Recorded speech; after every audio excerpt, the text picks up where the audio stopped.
Hey guys, welcome to my channel, and today I'm actually going to be doing something a little bit different than my normal videos. Oh my god, shush! I have my tablet here and it won't be quiet.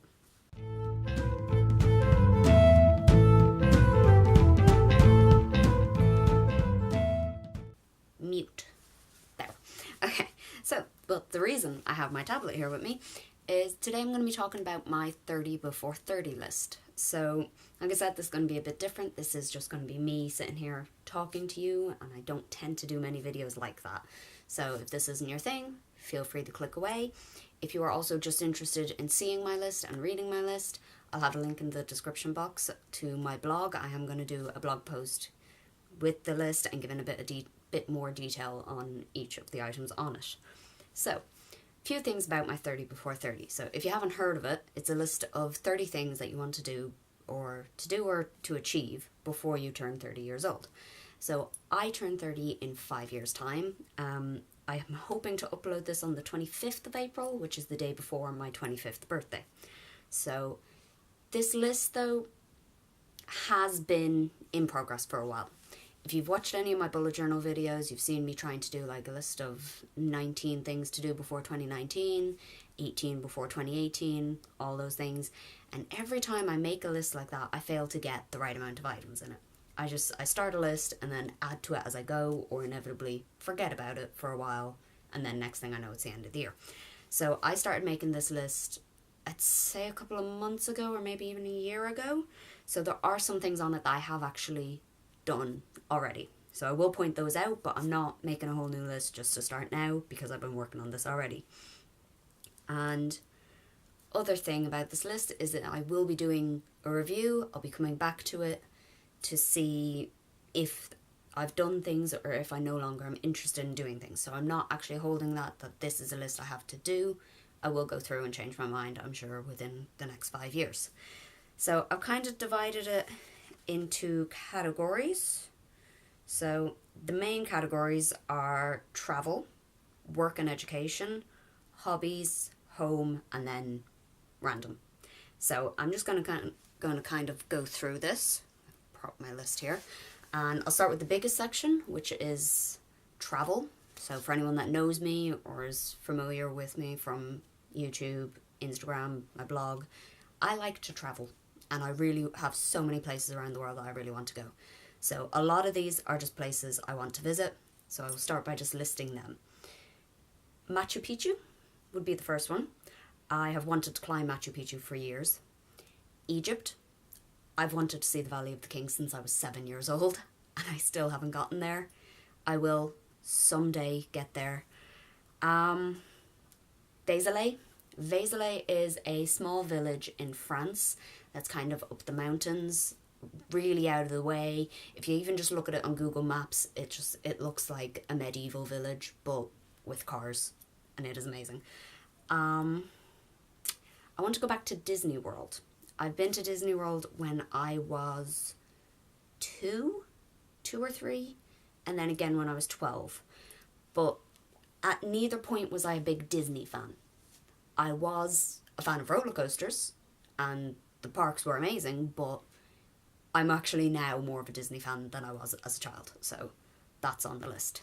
So that is 4 items off my list. I have listed each location as a different thing on the list. So that's 1 through 4. Number 5, this is where we're getting into ones that are still travel based but slightly different. I want to visit a friend living abroad.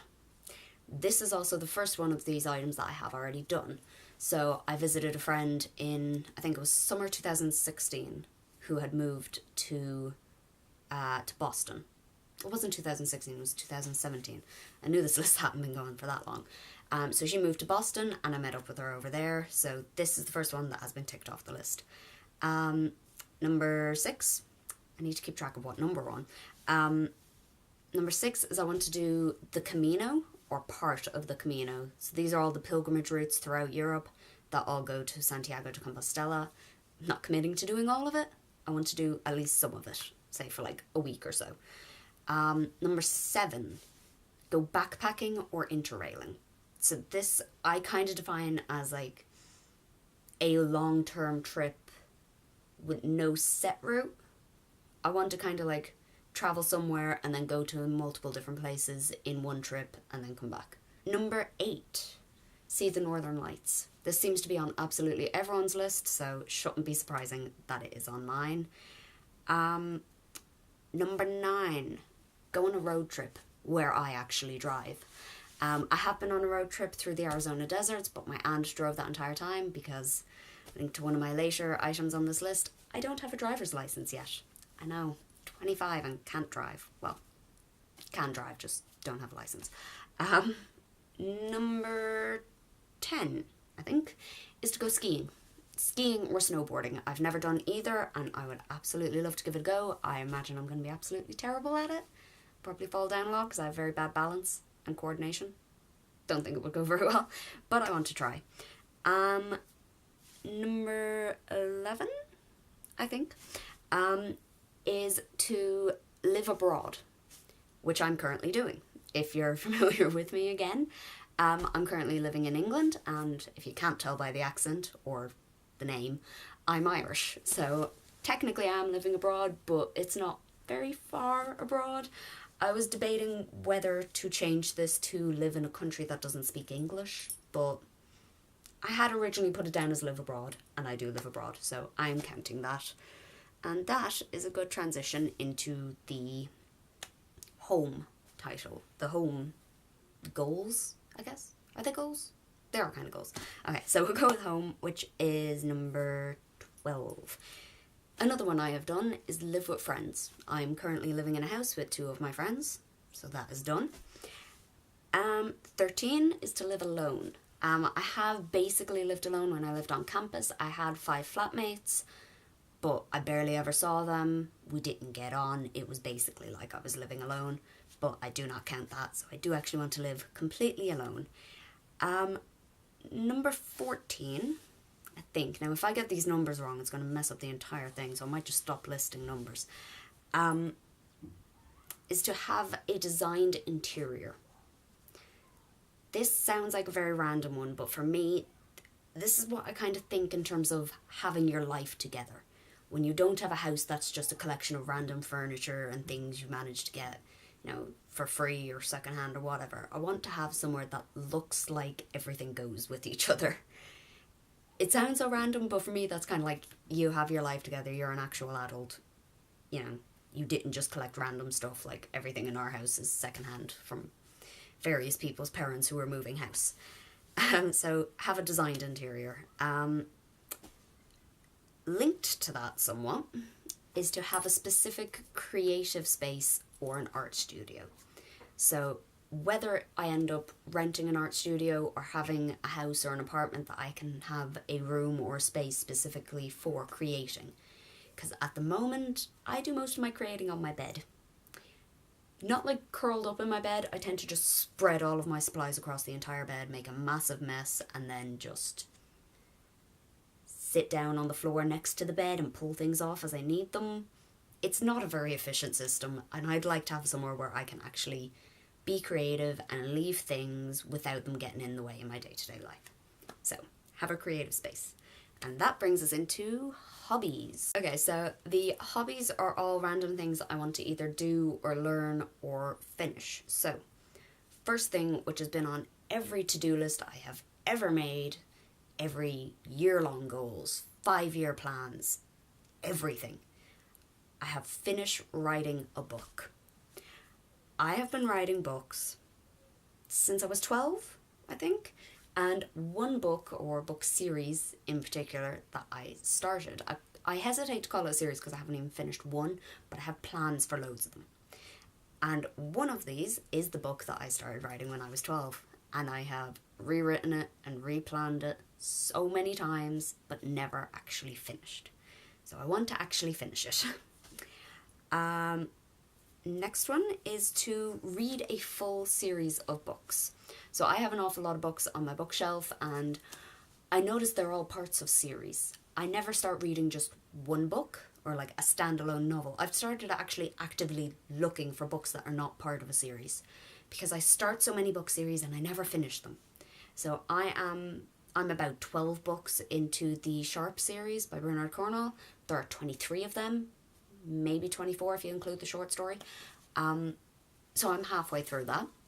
I am halfway through the Wars of the Roses series, halfway through the Emperor series, both by Con Eagledon.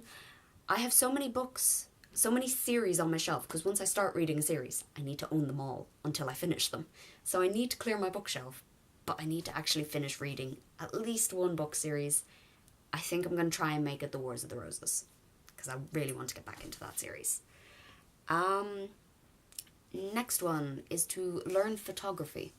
I really want to get a DSLR camera and actually learn how to use it properly. I just absolutely love the idea of like capturing day-to-day life and just photography in general. There's something about it that I absolutely love and really, really, really want to get into. Learn to draw people is another big one. And for me, if you follow me over on Instagram, you'll see I do not draw people. I just don't do it. I draw buildings, architectures, objects, just nothing alive. I can't draw people and I can't draw animals. So drawing people is one thing I really want to do, but it's so daunting I don't even know where to start. So I want to do it. I have 5 years to learn how to draw people. It should be doable. Next one is to have a blog. If you follow me, you'll be familiar with my blog, and I did mention it at the beginning of this video. So this is another one of those ones that I have started, but actually only started it about a month ago. I started it on the 17th of March. I can remember that because it was St. Patrick's Day. 2 more in hobbies, and they are 2 that I have actually done. So the first one is to become an archery coach. I became a level 1 archery coach last summer. I have taught 3 or 4 beginners courses now at this point, so I am an archery coach. I would like to become a higher qualified archery coach, but for now, I have done that one. The last one in hobbies is to buy a longbow.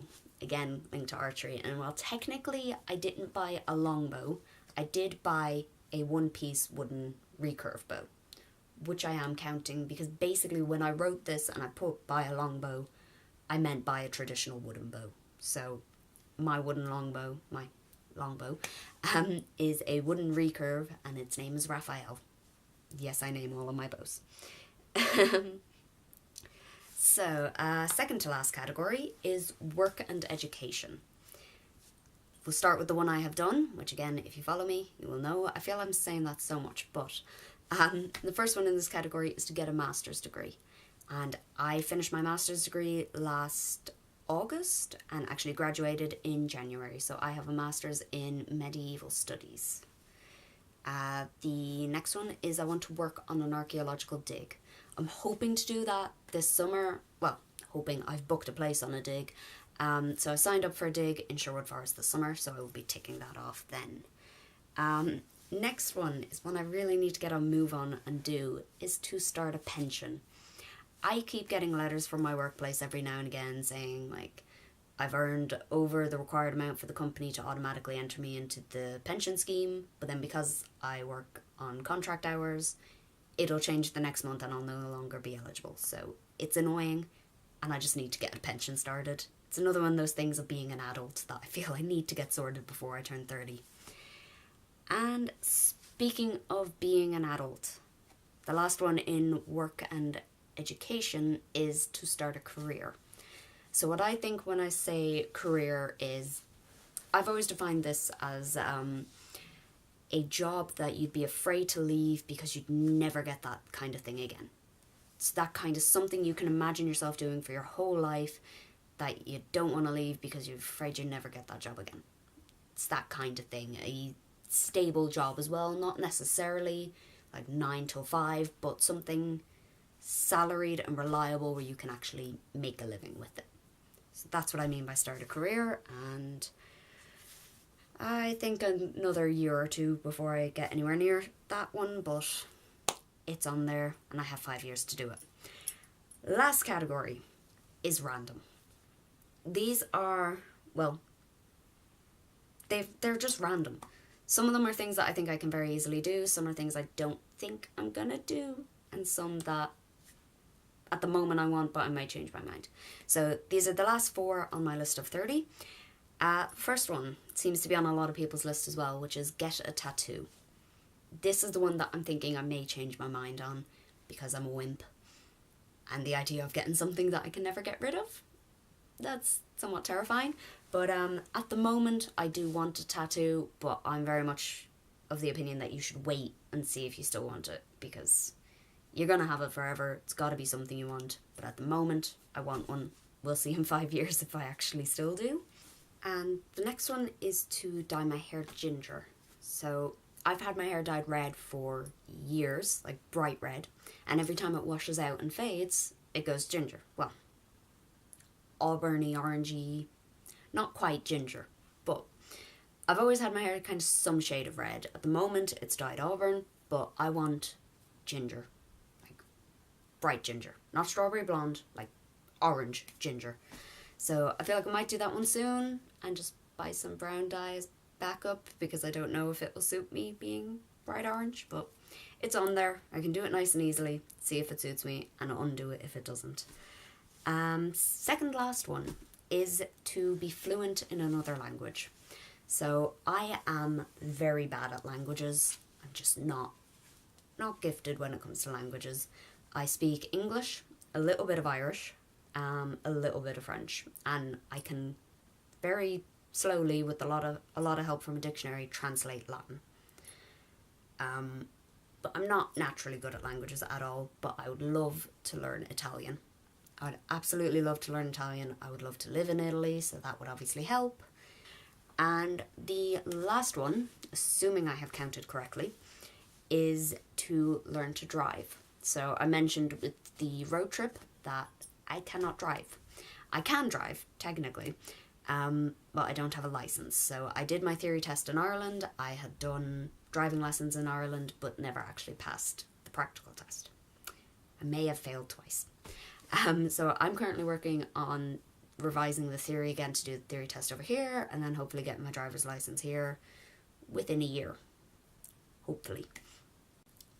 And I think that is 30. And if you're interested in just seeing my list and reading through it, I will have bits of explanations that I haven't given here for why I want to do things and how I've already done things. If you're interested in that, check out the link below for my blog. I will be uploading a post about the same time as this, hopefully the same time as this video goes up. It will be up. If not, check back. So thanks for watching, and I hope I'll see you again soon. Bye.